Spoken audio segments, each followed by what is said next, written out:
John Haley is a wide receiver for the Hillsdale College football team, and he had one of the best days in the history of Hillsdale College football on Saturday against Lake Erie, smashing some records and helping his team win a really hard-earned victory on the road. John, how are you? Good. How about you?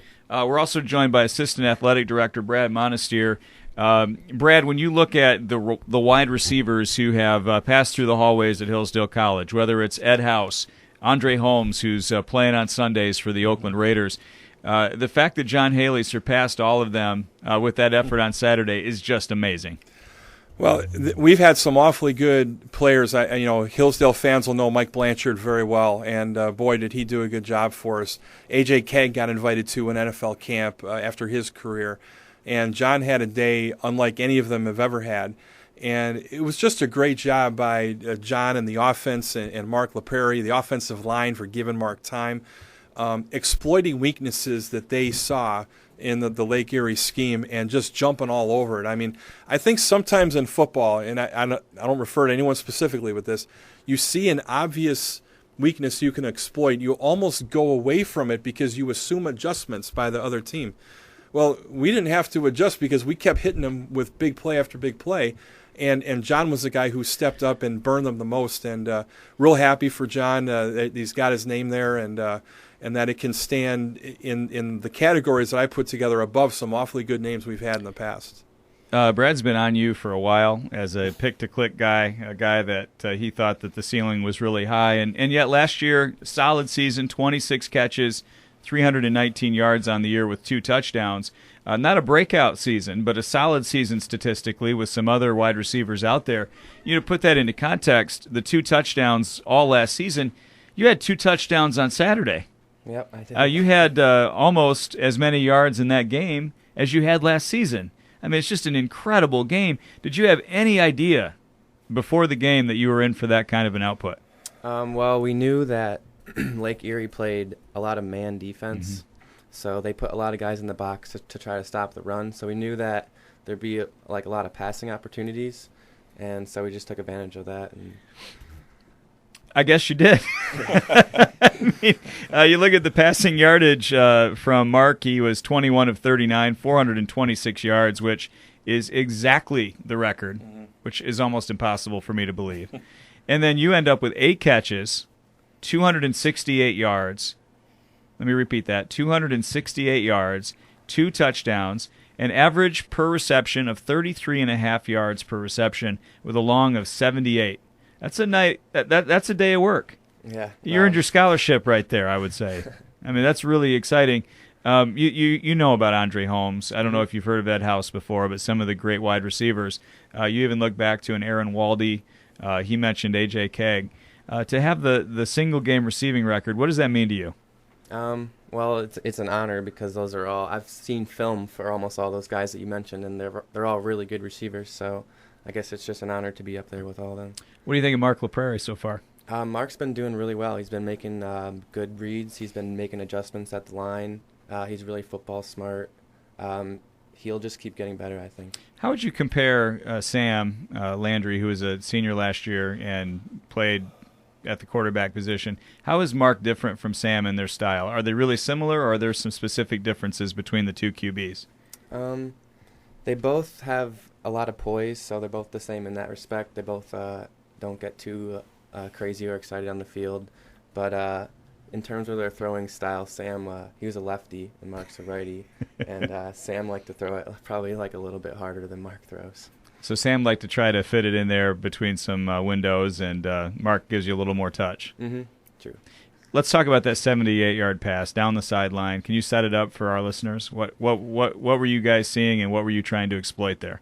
Well, I was on the left side of the field, and their corner was in man coverage, and it's called a jet route, which is I run about 15 yards, and I stutter a little bit to make him think that I'm going to turn around for a pass, and then I just keep running up the sidelines, and he fell for it pretty bad, so it left me wide open, and Mark put the ball right on me. Were you afraid that you would drop it since you were so wide open? Sometimes that thought comes into your head when you're wide open, but on that play it didn't. You were locked in. You were having a career game. That wasn't going to be an issue. To play out there every day with Bach, Bachtoberfest, who we talk about all the time, Evan Bach has been, he was the key, I thought, a couple of years ago when we beat Grand Valley, both in the running game and in the passing game. He's been just such a stalwart at the wide receiver position. Now talk about your relationship with 83. Me and Bach are pretty good friends. We've been playing together for a couple years. We just try to make each other better. When we do like special teams drills, me and him will always be partners, so we're always like pushing each other.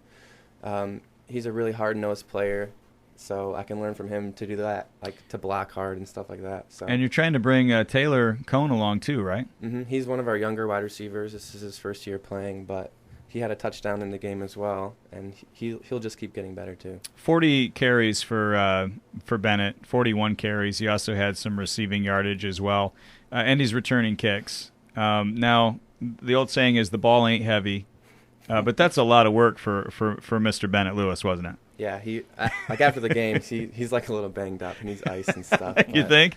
Yeah, but he's a strong player. The game, Brad, it didn't look good.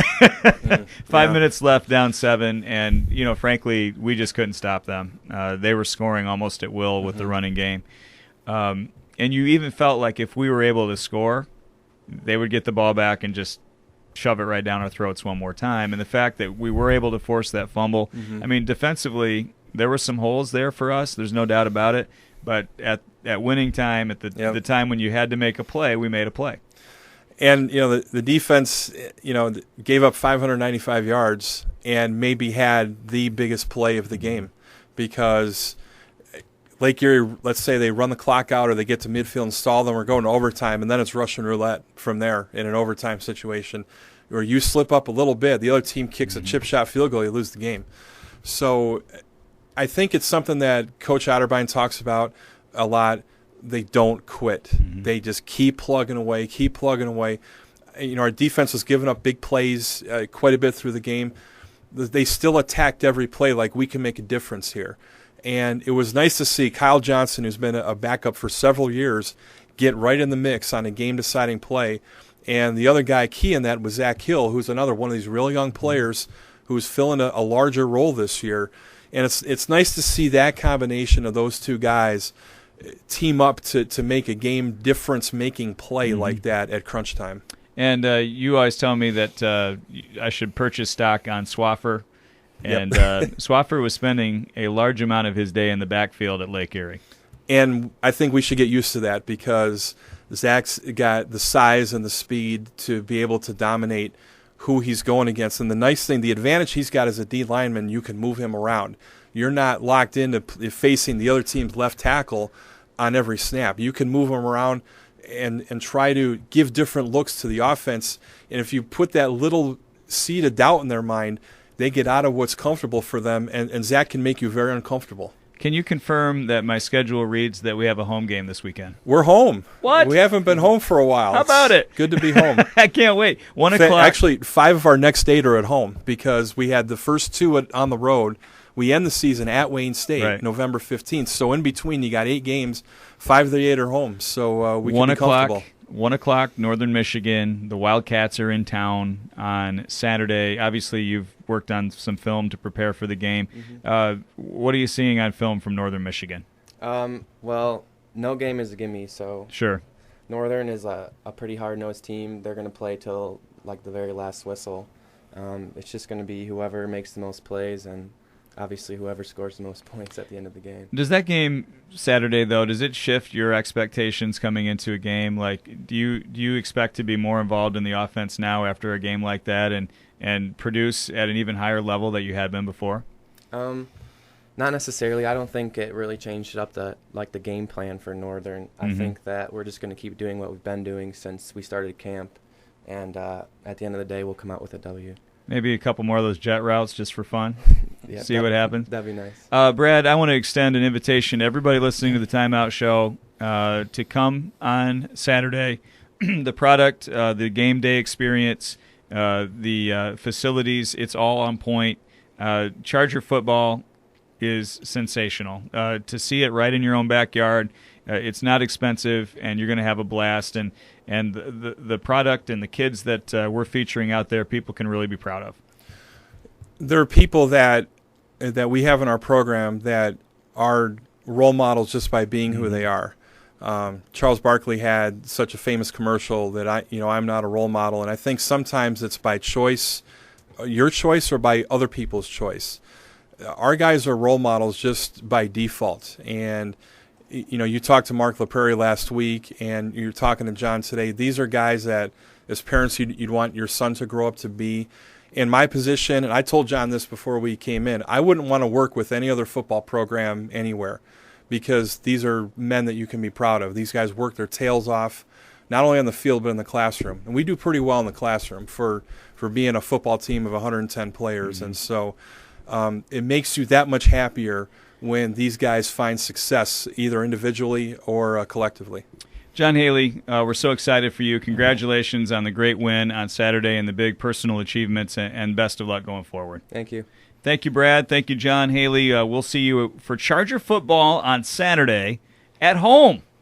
That's right. It's at Frank Muddywater Stadium after a long road trip seemingly to start the year. 1 o'clock on the kickoff with Hillsdale versus Northern, Saturday afternoon here at Hillsdale College.